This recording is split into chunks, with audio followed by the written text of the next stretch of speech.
something happened to me yesterday on Facebook ads. What I'm asking you about is, do you think that the landscape of Facebook advertising has evolved over the last few years? And the reason I'm kind of chuckling to myself, because it's changed in the last 2 weeks, right? I went onto my Constantly ads man. changing. I know I went on my ads manager and I couldn't find something. I spent an hour trying to find the button that was there 2 weeks ago. My name's Carl Hinder and you're listening to the Salon Help Good to Go podcast, a podcast for salon spa and clinic owners who want to grow with more structure, more confidence and better results. Episode 56 with Anne Vasey, part 1, talking about digital media and paid advertising. Okay then guys, welcome to the Salon Help Good to Go podcast. Now, the Salon Help Good to Go podcast, if you don't know about us, it's about thinking in a certain way. Now, you can go back to episode 1, series 1, episode 1, and find out what Good to Go is all about. Essentially though, Good to Go is about being at a level, being at a standard that is good enough to progress. Lots of us actually look for perfection. I certainly look for perfection in my business and in my personal life as well. And sometimes that stops us from making progress. So the podcast is all about being at a certain level, which is good enough to move forward. So today, we are going to be talking about Facebook ads and how we kind of inspire you and guide you and get you to a level which is good enough for you to take action and progress a bit. Now, in this podcast, I have got Anne Vasey from Grapevine Marketing, and we're going to have a really, really nice chat over a tea and a coffee in this session. So, Anne, do you want to dive in straight away, introduce yourself, tell them all about you, I guess? Thank you, Carl. Thanks very much for the invite, and it's really great to be here with you. I would like to say that I haven't done this all of my adult life. I was quite late coming to this industry. I was a teacher for many years. I taught business, IT, and maths. And it got to a point in my life where I thought, am I going to carry on doing this? Is it time for a change? It was with the rise of Facebook marketing that was just beginning.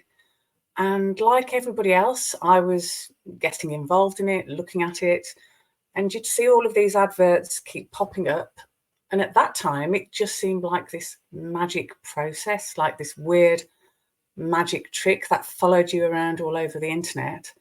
And I just thought, I want to learn how to do that. And thought I've got enough background skills in business as well. I'd already been helping lots of businesses and thought, well, I'm going to learn how to do it. So I literally spent about 3 months where I left my job, just got straight into the training. It was very frustrating. It was really hard at first, but I was determined that I wanted to get out of teaching and I was going to make a go of it. And then within about 3 months, I'd got my first clients. The business was taking off beyond expectations, which was absolutely fantastic. So I realised I'd made the right decision and just wish I'd done it sooner. So that's a little bit of background about the advertising side. And then the specialism with focusing on the beauty industry really came because my daughter, she has a beauty and aesthetics business, which I helped her to set up. And so, of course, that's very close to my heart. And I'm constantly researching things that are going on in the beauty industries, constantly looking at which types of campaign are most effective, having a great overview because we've got over 100 clients in the beauty industry, so we can see what's working and we can act very quickly. We know the words that will sell, whatever your treatment is. We know the sort of images and videos to use. And this has taken time. I mean, it's taken 6 years to get to this point. And we never presume that we know it all because it's a constantly evolving platform. People's tastes are constantly changing in what they respond to in advertising as well. So that's how I've come to be doing this and specialising in the beauty industries. Do you know what? That's almost a story in itself about someone who has successfully pivoted. You know, where you're teaching at one time, and then you see an opportunity, or you have an inclination towards something, and then you work hard. You said you put some extra months into this. You give up your job and you keep focused. So, I mean, there's a story in itself. What else is it about Anne? Because it's great for the podcast community to connect with people. They're there right now. They're driving along in their cars. They may not be able to see our lovely faces, Anne. What is it? What is it about you or your life that you think maybe the average business owner, salon owner would connect with? Is there anything you want to share with us? I think it's to not be afraid to take risks, but make it a calculated risk. To not be so narrow in what you are looking at that you aren't getting influenced from other sources as well. So, for example, for many, many years, it was a long, long time ago, I trained to be a hypnotherapist and also learning about NLP, which is neuro-linguistic programming, which some of you may have heard of. And that gave me a fantastic insight into behavioral psychology, which led very nicely into knowing how to write adverts and using psychology as well, which can be used in a bad way. Some people would say, yeah, that's manipulation. But I would always say, well, if you use anything that you know in an ethical way and it's going to be helping people, that is absolutely okay. I'm one of these people who's constantly reading self-improvement books. So that's also really great to do, because running any business, I would say a lot of it is about your mindset, and you are your own worst enemy. So if you are the sort of person who thinks, well, I can't do that, that's for other people, there's no way I could measure up to being able to do that. That's how I used to think. And then through this process of learning about hypnotherapy and NLP and reading lots and lots of books on how to get over that negative mindset, I then turned it all around. It was like, yes, of course I can do it. I've got that belief in myself. I've got the action steps I need to do to get where I want to go. And I took a calculated risk. So that doesn't mean just pack everything in and just go for it. Make a calculated risk. Is it going to work for you? And do your research, no matter what it is, be it a new treatment you're offering, be it Facebook advertising, be it TikTok advertising, whatever you want to do your research and then make a decision. So we're not saying today, are we? Go into work, resign, okay, pull the shutters down, and then go and work it out. No. What we're saying, guys, is if you've got an inclination towards something, you want a career change, or there's an opportunity for you, then do it in a calculated and a very prepared way, which is the way I would coach if I was telling you to change your business within your business. I would never tell you to kind of like, I don't know, just fire all your staff. We would really have to kind of do a risk assessment, for want of a better word. Yeah. Now, I'm going to ask you this, but I already kind of, I think everyone knows the answer before I ask you, but it's really, really important because something happened to me yesterday on Facebook ads. What I'm going to ask you about is, do you think that the landscape of Facebook advertising has evolved over the last few years? And the reason I'm kind of chuckling to myself, because it's changed in the last 2 weeks, right? I went on to my ads manager. I know, I went on my ads manager and I couldn't find something. I spent an hour trying to find the button that was there 2 weeks ago. Yeah. So I know that the system is changing, but what about our attitude, if you like, the landscape of Facebook ads? Do you think that's changed? It is a constantly evolving thing. And as you found out, it can change in an instant. About 3 months ago, they implemented lots of changes all at once as well, which wasn't actually a good idea. And again, it was usually Facebook trying to get you to spend more time on the platform. And I think they tried to introduce too many different options for people all at once. So yes, there's been good things that they've changed as well. So for example, you don't have to jump through as many hoops to be able to advertise. You used to have to get all of your web domains approved before you could even advertise with them. So things like that, that's a big improvement. The price to advertise might have increased a bit in real terms, but I would say out of all of the advertising platforms in this industry, it's still going to give you the best value for money at the moment. So that, of course, could change at any time as well. There's been big influences in how Facebook evolves because they're, of course, always watching the competition. And in particular, after going through lockdown and the rise of TikTok and people getting into the habit of watching videos, wanting to be entertained, Facebook realised that, well, yeah, video is where we want to push people. So they put many more resources on their platform to enable you to make really great, engaging videos as well. So they get influenced by other platforms. Also, the rise of AI on the platform, which has good points and bad points. You can put in, say, content of an advert and their AI will automatically create other versions of it. But I would say don't just automatically approve those, go through them, read them. Does it get the message across properly? Is the language something that matches the ethos of your business? Because sometimes it can come across quite juvenile or a bit Americanized. So always double check everything. They can do that with the headline as well. So you can test lots of different options on the headline and on the content. And it will keep increasing the use of AI. And I would say that the next step will be there'll be a lot more with AI on visuals. So I haven't really seen much of that yet, but I presume that that will be coming very soon. You've already got chatbots on there that you can use. So again, AI is going to be a bigger and bigger part of it. They do gradually introduce more and more options for you, and they do listen to what their customers want. So, for example, when I first started doing this, you always had to create any landing pages, or think of that as a one-page website. You always had to create that externally to the platform. And then you had to get it approved and you had to make sure all your content on there was also compliant with Facebook's terms and conditions. So now they've got the option where you can actually create the landing page on the platform.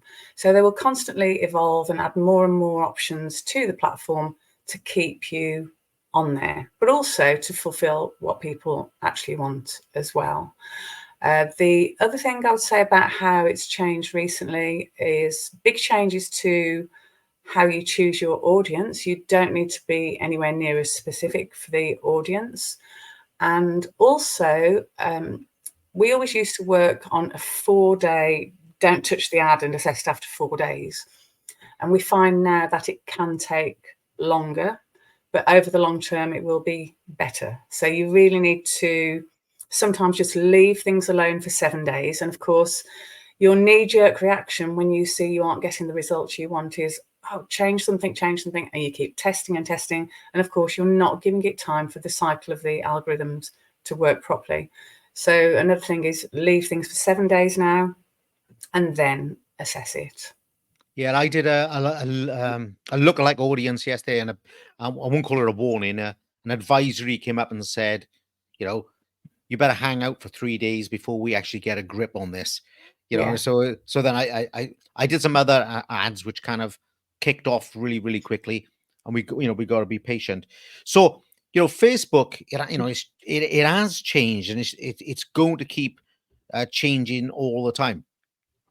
But I'm going to talk about this in general marketing. You see, business owners, obviously that's us as well, right? We would love, and anyone who's kind of on podcast, and I won't be able to see me do this, I'm pushing my finger into the middle of my hand like it's a magic button, because that's, I see as the misconception when it comes to all social media, that we have a receptionist, a front of house, a manager, or a business owner who thinks that pressing the magic button, which is social media, solves all of their issues. Okay, so what kind of misconceptions do you think they have about Facebook ads?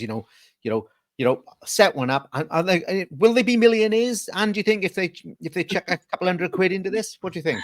Well, sometimes you might get lucky and the first thing that you do is great and it works how you want it to, but more often than not, it won't. So you will have to experiment.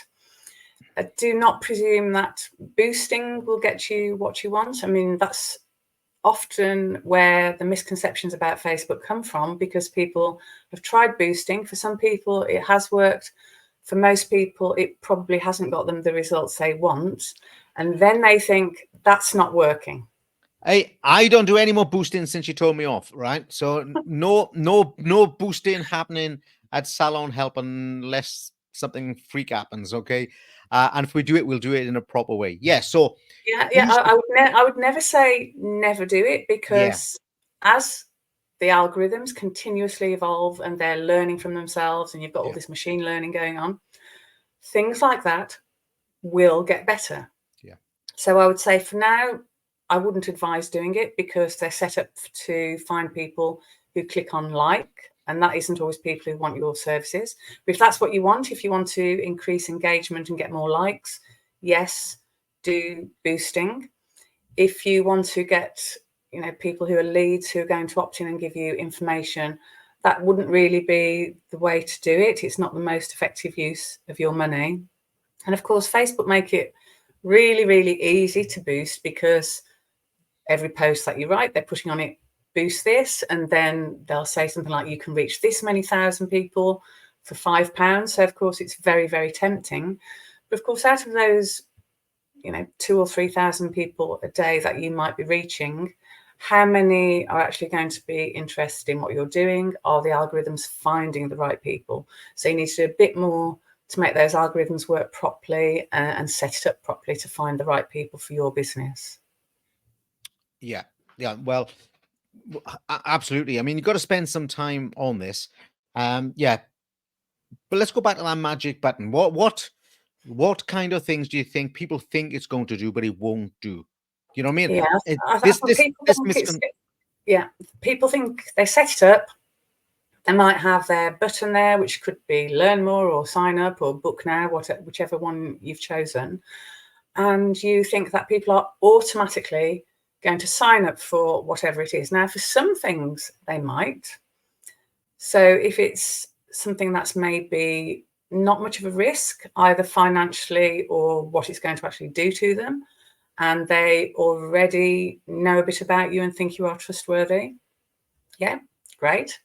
That might work. You might get people booking up, and you will get people booking up directly to you, because usually when they click on your advert, they're going to have some way of booking an appointment with you, of contacting you in some way. So yes, people will do that. But when you think about your own behavior, when you're going to buy a new washing machine, for example, do you just click on the first thing that you see on Google? Do you take note of what the TV adverts are telling you? Do you do your research? Now, I'm the sort of person that I do my research. I will look at all the people who are selling washing machines. I will look at local businesses. I will look at the big brand names. And I will then look at the qualities of the washing machine. Does it do what I want it to? What about eco concerns? Is it going to conserve water? That might be important to you.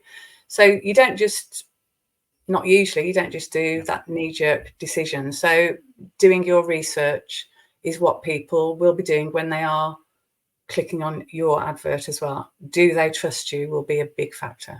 Well, that's really interesting, because, and I know you don't know the definitive answer to this because there's too many permutations, but some of the promotions that I've run over the last few years, they're very, very good at getting, how can you say, the stats look very good in terms of clicks, for example, and I get a lot of clicks at a good price, and they don't convert to someone clicking on and say, I don't know, come into my next free workshop or something like that. Do you think that one of those reasons could be, look, they're just checking you out, Carl? They're just kind of shopping and seeing what you are? Would you say that would be the... Absolutely. I mean, I'm just thinking of one client that I can think of at the moment, and we're tracking traffic to her website as well as testing out all of the different stats that we need for the advert. We are also looking at the stats of what's going to her website. Now, the clicks on the advert were good. All the data was really good. But what was very surprising was she had over 7,000 visits to her website in a month. Not all directly from our advert, but certainly a significant number of those would be. Yeah. And so that makes you realise that, yes, a lot of people, they're going to go and check you out. They will check out your social media presence. They will go and check out your website. So you've got to have, great things and content on those as well. And it's got to be consistent. It's got to look professional. And it's all about building trust. So if it's something where you want somebody to opt in and spend £1,000 with you for whatever it might be, they're going to check you out. They're going to do their research.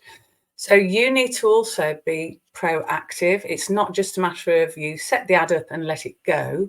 You've then got to have some follow-up methods to go with it. And that is usually where campaigns fail. It's not that the campaign isn't bringing you the right people. It's doing what it's meant to do, but then nothing is done with it afterwards. People think they're just switched on and they leave it. Now, sometimes that might work, as I said, if it's something really cheap where there's not such a big issue of trust involved in whatever it is, they will book in straight away. If it's something where you've got to build trust, you have got to nurture those leads. And you might not be able to do it yourself. You might be busy. You might be a sole trader. You might be the only person who's having to do everything in your business. And that is when maybe you need to get some help in. You can probably get a VA for around about £10 an hour, and you won't have to hire them all day or not even every day to start with. But you might need somebody who can help you with that. But automation will be your friend as well. So you can automate a lot of things such as emails, text message, even WhatsApp follow-up now. And we find WhatsApp is very powerful at the moment. It doesn't mean it's always going to be, but it is at the moment. So you've got to think before you run any ads, what are you going to do with those leads who don't book in automatically to whatever it is that you were hoping they would do straight away? How are you going to nurture them and build that relationship and build that trust with them? Yeah, that's pretty much sounds like where I am with some of my ads. Get a lot of traffic and not a lot of conversion sometimes.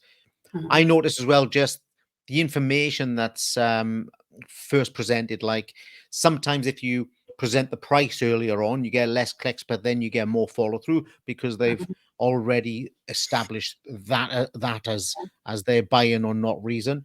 But there's lots of things. But there's two they're not conflicting. These are complementary in a way. But as you were speaking there, I was thinking, okay, so we got these business owners. We're saying to them, look, this is a really, really good tool if you use it in the right way for your business. You mentioned the word automation. Now, I know that almost every salon business freelancer I know is really, really busy, either delivering services or trying to grow and develop their business. So there's a certain side of this where, like you said, we can automate emails and we can automate organic posts and all that sort of stuff. And I would absolutely recommend you all do that. And when we did a live recently, I showed my screen where I was weeks and months ahead. But the process of running ads properly isn't automatic. What I mean is people can't just set it, can they, and just turn up a month later and they've had 500 new customers. They've got to keep focused on the results, making adjustments, perhaps, or taking the thing down or doing testing.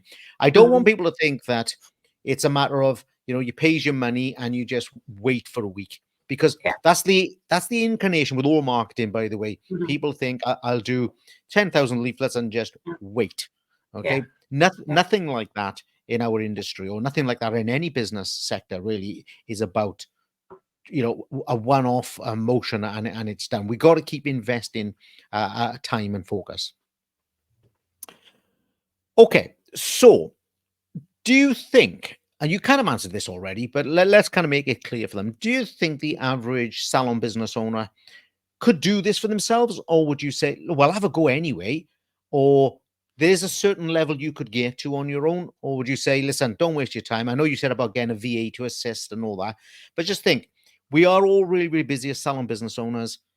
Should I just get someone to do it, or would you say start off, Carl? You'll have a better understanding. Yeah, I mean, it really comes down to how much time you have and inclination to do it.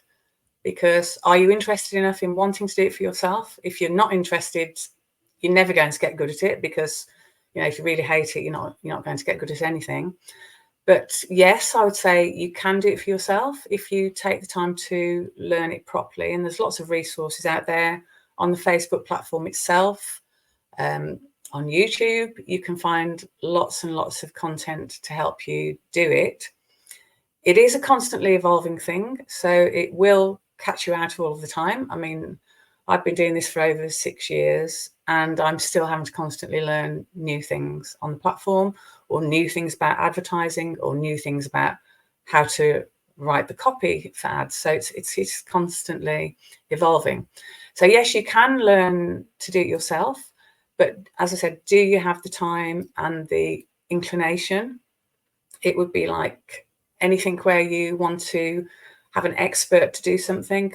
Would you try and learn how to do that yourself first, or would you get the expert in? Well, I guess it depends what it's for and how much skill. And certainly if it was something dangerous like electricity, I wouldn't be touching that myself, or plumbing or gas. But of course, this isn't on the same level as that. You're not going to have any risk to life, I hope. Well, not that I can think of.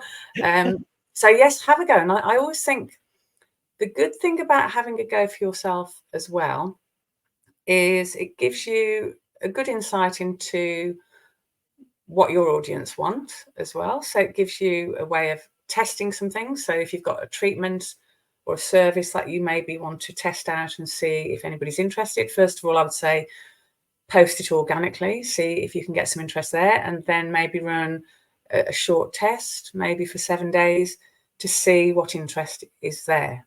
So it might be that you're thinking of investing in a new system of something. See if the demand is there before you actually spend all of that money. And you could run a short advert to do that as well. So yes, it can be learned, but as I said, it really comes down to time, because it is very time consuming. We monitor all of our campaigns 7 days a week. And so for anybody doing this, this is what you need to do as well. You need to monitor the data. You need to know what the data actually means as well. So it's not just numbers. You need to know what those numbers mean in relationship to other numbers as well. So yeah, by all means, I would recommend having a go, because you will learn a lot about what works for you and your business as well. Yeah. But it is a lot of time investment if you want to get it right. It is. Something that kind of sprung to mind. It was a daft thought in a way, because you are clearly an expert and a very experienced expert. And I was thinking about my own kind of situation as a salon business coach. You're doing all this stuff and you're watching other people dabbling, all right? Because people dabble in my sector as well. They'll do a little course, or they'll watch a few YouTube videos or something like that.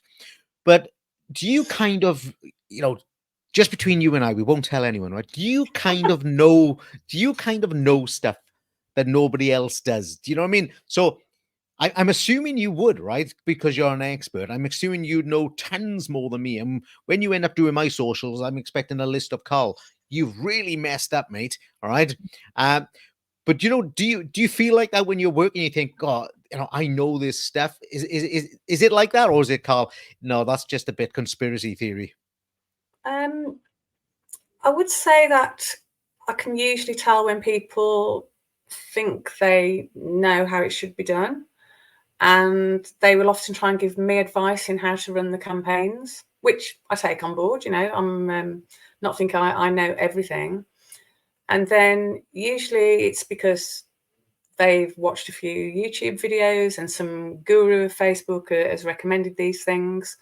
And I would say it takes years to learn how to use a proven system properly. And also the little tricks that Facebook and Instagram will use to keep you on that platform as well. So, for example, they will constantly want you to increase your daily ad spend. And there are all sorts of little alerts that will come up and make you think you're doing things wrong, such as you need to call an expert because you're not doing this and you're not doing that.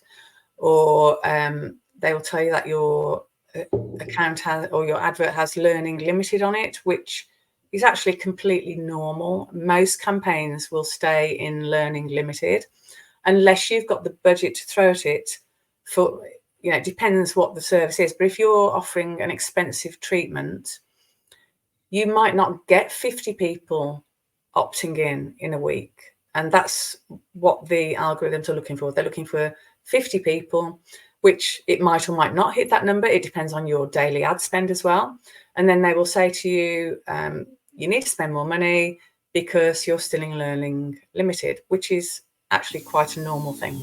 You have been listening to the Salon Help Good to Go podcast with Carl Hinder and Anne Vasey. This was part 1. Please take a look in the show notes. Pick up Anne's link. Make sure that you leave a review for us and let other salon, spa and clinics know that I'm here every Sunday at 4 p.m. to kickstart their week. See you in the next episode, which is part 2.